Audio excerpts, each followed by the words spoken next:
মানুষ কেমন পরিবর্তন হয়ে যায় দেখেন। একটা সময় ছিল যখন একা একাই মার্কেটে গিয়েছি, সেই দূর নিউ মার্কেটে গিয়েছি, নিউ মার্কেট থেকে এদিকে চাঁদনি চক, ওদিকে নিউ মার্কেট, সব ঘুরে ঘুরে যা যা পছন্দ হতো সব কিনে ফেলতে পারতাম, একাই পুরো ফ্যামিলির জন্য সব কিছু কিনতাম।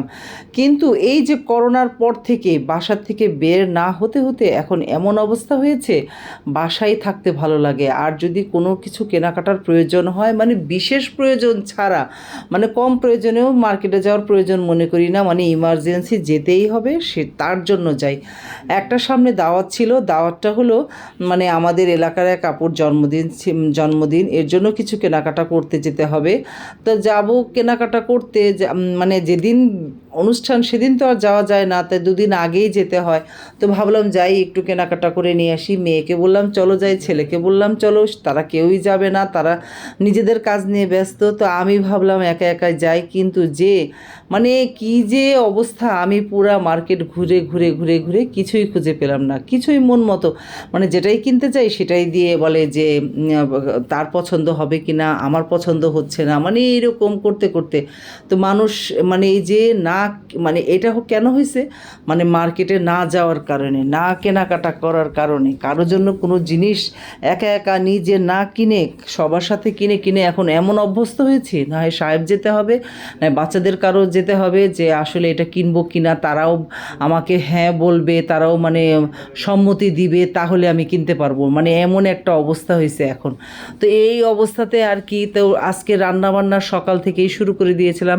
সকালের নাস্তাটা খাওয়া দাওয়ার পরেই একটু রেস্ট নিয়ে নিলাম, রেস্ট নিয়ে পরে দুপুরের রান্নাগুলো কি রান্না করব পরে ভেবে, পরে ভাবলাম যে যেহেতু বৃহস্পতিবার সেজন্য মানে রান্নায় আর কি করা যায়, অল্প একটু মাছ রান্না করি, মানে বেশি মাছ রান্না করলে তো আবার বাচ্চারা কেউ খাবে না, মানে এমন অবস্থা। তো শুধু রাতের জন্য রান্না করলাম, দুপুরবেলা মাংস আছে, গরুর মাংস, সেটা দিয়ে খেয়ে নেবে, তাই ভাবলাম অল্প একটু মাছ ভুনা করি আর একটু সবজি করি, বাস তাহলেই হয়ে যাবে। তো বিকালবেলা আবার এই যে মেয়ে চিকেন ফিঙ্গার এটা ভেজেছিল, তো আমি আর সাইফান খাচ্ছিলাম, আমি যেটা দিচ্ছি ও খাচ্ছে না, ও নিজে নিজে খাবে। ঠিক আছে, আমরা দুজনে একসাথে খাওয়া দাওয়া করলাম, খাওয়া দাওয়া করে এই যে আমি চলে এসেছিলাম মার্কেটে। এসে মানে কোথায় যাব, ভাবলাম যে আড়ংয়ে যাই, আড়ংয়ে একমাত্র ভরসা, গেলে যাই দেখবো তাই পছন্দ হবে নিয়ে আসবো।